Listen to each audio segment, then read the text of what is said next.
Queen Charlotte est mille fois mieux que les chroniques de Bridgerton. Salut la Blogverse et j'espère que ça va, on se retrouve aujourd'hui pour une nouvelle critique, une critique d'une série Netflix, la série Queen Charlotte. La série qui se concentre principalement sur la relation entre la reine Charlotte et le roi George, deux personnages présents de la série Les Chroniques de Bridgerton, et qui sont évidemment inspirés du roi et de la reine d'Angleterre, qui sont le roi George et la reine Charlotte. Et oui, clairement c'était 100 fois mieux que Bridgerton.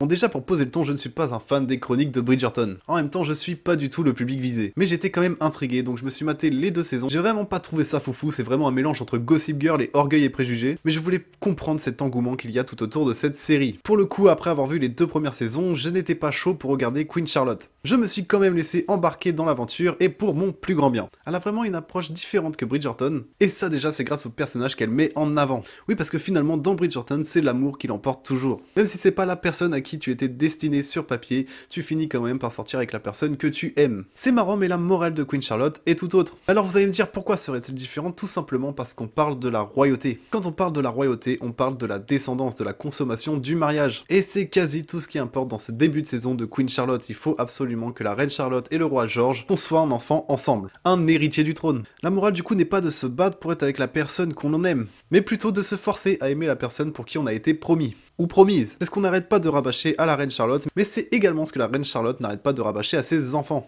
La série manie parfaitement les scènes entre le passé et le présent, et je trouve que le scénario a vraiment bien mis en avant les histoires des persos secondaires. On a, malgré les précisions sur le fait que ça soit une série fictive, on a vraiment un nombre de références historiques sur le règne et le roi George qui sont vraiment satisfaisants. Par exemple, peut-être que vous ne le saviez pas, mais il y a encore des doutes aujourd'hui à savoir si la reine Charlotte était métisse ou pas. Et si elle l'était, évidemment à l'époque, ils ont tout fait pour le cacher. Elle aurait eu la peau ultra blanche grâce au maquillage, ainsi que des représentations sur peinture totalement blanches. Et on a le droit à une scène qui nous fait justement penser à cette référence historique. Lorsque la reine Charlotte est en train de se faire peindre, elle se trouve un peu pâle sur la peinture et demande à ce qu'on la fasse plus foncée, comme elle l'est dans la vraie vie en fait. Sauf qu'à ce moment-là, on a la reine du roi George qui vient dire l'opposé, qui dit non, elle n'est pas assez claire, continuez, rendez-la encore plus pâle. Ça fout la rage, mais malheureusement c'est la triste vérité de l'époque, et j'ai trouvé ça bien qu'on ait une petite référence là-dessus, je ne m'y attendais franchement pas, je ne m'attendais pas en fait à aucune référence historique, je pensais vraiment que là-dessus ils allaient prendre un recul vu les critiques qu'ils avaient eu pendant la saison 1, mais pas du tout, et moi j'ai trouvé ça top, et sincèrement on a presque l'impression qu'ils ont vachement bien respecté l'histoire en fait de la reine et du roi. Entre autres, la reine a également eu 14 ou 15 enfants, et c'est également le cas dans la série. La maladie du roi George était malheureusement une triste réalité, il était même connu pour être appelé le roi fou, et c'est bien l'un de leurs fils qui a occupé les fonctions du roi lorsque George ne pouvait plus les assumer. On a également une toute petite référence à Mozart. Malheureusement, j'ai trouvé la scène un peu gâchée sur le fait qu'elle est en train de mater le roi George à la fenêtre en fait torse nu. C'est quand même pas très grave ce petit clin d'œil à Mozart, j'ai trouvé ça sympathique. Il faut savoir que historiquement, Mozart a dédié plusieurs chansons à la reine Charlotte. Et oui, du haut de ses 8 ans, c'était vraiment un petit génie. Donc voilà pour le petit côté référence historique, je vais maintenant passer à l'histoire en elle-même. En fait, ce qui est vraiment bien dans cette série, c'est que tu sens la tension qui est palpable entre les deux personnages, calmant droit à des grandes scènes de torture, parce qu'évidemment, ils essayaient de guérir la maladie du roi. Au bout d'un moment, le roi s'est tourné vers le docteur Monroe, qui a utilisé, comment dire, des méthodes un peu plus que bancales quand même. Et lorsque la reine Charlotte assise à l'une des crises du roi, du coup, le roi ne s'en remet pas vraiment et décide de s'isoler et de se faire torturer presque 24 heures sur 24, alors que justement les choses s'étaient un peu arrangées entre eux, ils s'étaient un peu avoués leurs sentiments et ils commençaient même à vivre ensemble. Là on apprend que la reine Charlotte porte enfin l'héritier et qu'elle est en train de vivre cette situation toute seule au fur et à mesure. Non, pas toute seule, du coup elle est avec la mère de George, ce qui est juste un putain de calvaire. Et pendant ce temps là on a le roi George qui est en train de se faire maltraiter au possible par le docteur Monroe. On a à côté de ça de bons développements des autres personnages. Je pense par exemple à Lady Thornbury, je sais plus trop, je crois que c'est Agatha, qui est enfin libérée de ce fardeau lorsque son mari meurt, ce vieux mari tout dégueu qui n'arrête pas de la violer sans cesse.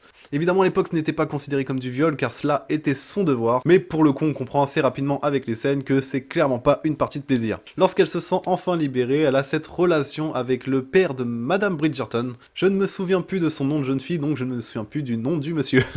Mais j'ai trouvé cette relation vraiment bien foutue, parce que malgré tout, ils ne peuvent pas la continuer, ils ne peuvent pas aller plus loin. J'ai également beaucoup aimé lorsque Madame Bridgerton s'en rend compte dans les scènes du présent, et que finalement, au lieu d'en vouloir à Agatha, elle se rend compte qu'elle est avec une personne qui a aussi profondément aimé son père. Donc c'est presque à la fin si leur relation amicale ne se retrouve pas renforcée. En plus, je pense que Madame Bridgerton n'a pas oublié qui était sa mère. Comparé à la façon de penser de son père, il y avait vraiment pas match entre les deux. Pour le coup, la meilleure relation développée dans cette série, c'est évidemment entre le roi et la reine, mais j'ai trouvé trouvé que la relation entre les deux valets, Brimsley et Reynolds, était vachement bien développée aussi. En fait, ils sont par leur devoir l'extension de la reine et du roi, en plus d'avoir une relation cachée entre eux, car ils sont tous deux vraiment amoureux l'un de l'autre. Ils se retrouvent souvent en conflit lorsque le roi et la reine se retrouvent en conflit, ce qui est normal. Le problème, c'est que Reynolds, qui est le valet du roi George, ne peut pas lui dire de quoi il en retourne, il ne peut pas lui dire que le roi n'arrête pas de se faire torturer, surtout qu'il est quasi convaincu que Brimsley le répéterait à la reine. Évidemment, en tant que valet, il a donné sa parole au roi George que la reine ne serait jamais au courant. Donc pendant longtemps, ça a créé un gros conflit entre ces deux personnages. Mais là où c'est beau, c'est que malgré tout, ils s'aiment et ils se pardonnent parce qu'ils savent que de toute façon, c'est leur devoir. L'un ne peut qu'obéir à la reine et l'autre ne peut qu'obéir qu'au roi. Il y a également une scène très touchante d'ailleurs dans le présent, lorsque la reine Charlotte demande à Brimsley s'il n'a jamais eu d'histoire, s'il n'a jamais eu d'aventure. Évidemment, Brimsley lui répond « Non, comment voudriez-vous que j'ai une aventure, je ne vis que pour vous ».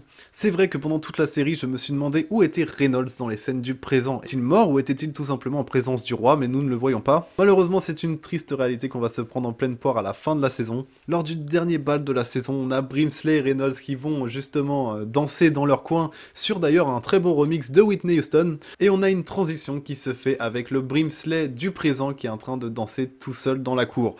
Sincèrement, ça m'a brisé le cœur. C'était tellement bien fait, tellement bien amené, tu t'y attends tellement pas en plus à ce moment-là. T'es juste heureux pour les deux et d'un coup, tu te retrouves totalement triste pour Brimsley. Très bien fait, très bien joué, franchement, chapeau. Je pense également que l'une des meilleures scènes de cette série, c'est le moment où Charlotte décide qu'il y en a marre. On a marre de rester seule tout en train de porter son enfant avec l'autre belle-mère qui est juste insupportable. Donc elle décide tout simplement de prendre son courage à deux mains et d'aller directement dans la demeure du roi. C'est là qu'elle se rend compte qu'il est en train de se faire totalement torturer par le docteur Monroe. Donc elle vire directement le docteur Monroe, et là s'ensuit cette discussion entre le roi et la reine, où le roi lui demande de partir et la reine lui demande si il est amoureux. Le roi finit par craquer et dévoile que c'est par amour qu'en fait il s'est totalement caché d'elle. En fait, on comprend que dans sa tête à lui, il n'est pas assez bien pour la reine Charlotte et il n'a pas envie de lui offrir ce genre de vie. Il la trouve tellement parfaite que pour lui, ce serait insoutenable de lui faire vivre ça au quotidien. Et là, la reine Charlotte lui fait comprendre que quelles que soient ses souffrances, quelle que soit la maladie, elle serait là à ses côtés et quitte à prendre que les bonnes moitiés, elle ne prendrait que les bonnes moitiés, mais elle serait toujours là pour le soutenir. Par amour et par fidélité. Lorsqu'on retourne dans le présent, on retrouve une reine Charlotte et un roi George qui se cachent sous le lit pour qu'elle puisse lui annoncer qu'ils vont devenir grands-parents. Franchement, la scène est ultra touchante. Tu vois que Charlotte a tenu parole et qu'elle est toujours là, toujours aussi présente pour le roi George.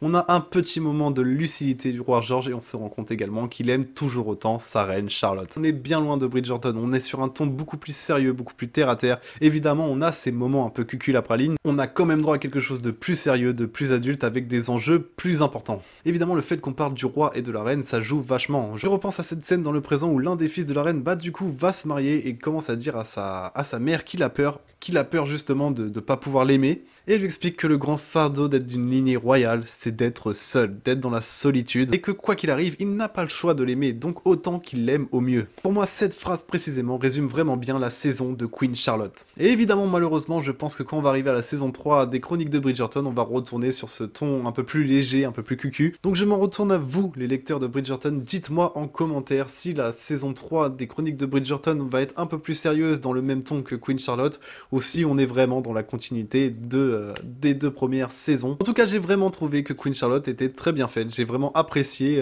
la saison que j'ai regardée, et j'espère que tu as autant apprécié cette petite vidéo critique. Il se pourrait également que dans mes shorts se cache un petit edit sur Brimsley et Reynolds. Surtout, n'hésite pas à t'abonner si c'est pas le cas. Ce soir, on fait un live sur la chaîne pour le showcase de PlayStation, et la semaine prochaine, presque jour pour jour, car j'y vais le mardi en avant-première, je vais aller voir Spider-Man Across the Spider-Verse et la critique sortira sur la chaîne. Je te laisse aller voir tout ça et surtout n'hésite pas à t'abonner pour ne rien louper. Le plus important, c'est que tu prennes soin de toi et moi je te dis à la prochaine.